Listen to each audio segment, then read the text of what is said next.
Proses negosiasi pembebasan pilot Susi Air Philip Mark Martin saat ini diserahkan kepada penjabat Bupati Nduga, Edison Gwijangge. Hal itu diungkapkan oleh Panglima TNI Laksamana Yudo Margono di Istana Wakil Presiden Jakarta pada Selasa 4 Juli 2023. Panglima TNI Yudo Margono menyebut proses negosiasi diserahkan kepada Bupati dan saat ini dimonitor berada di Wamena untuk menyiapkan pesawat dalam rangka pembebasan. Yudo Margono berujar mendapatkan pesawat bukanlah hal yang mudah. Dikutip dari Kompas.com, mereka takut mendekati lokasi yang telah disepakati. Kesepakatan terjalin antara pemerintah dan kelompok kriminal bersenjata yang menyandra Martens. Yudo menegaskan keselamatan pilot maupun masyarakat sekitar menjadi prioritas, sehingga pihaknya mengedepankan negosiasi yang damai.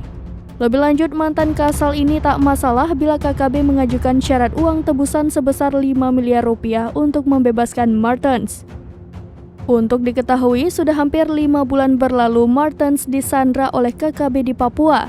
Nasib pilot berkebangsaan Selandia Baru itu kini di ujung tanduk setelah batas waktu negosiasi yang diberikan KKB pada Sabtu 1 Juli 2023 lalu terlewati. Terbaru, pemerintah menyatakan akan memenuhi semua syarat uang tebusan 5 miliar rupiah kepada KKB demi membebaskan Martens.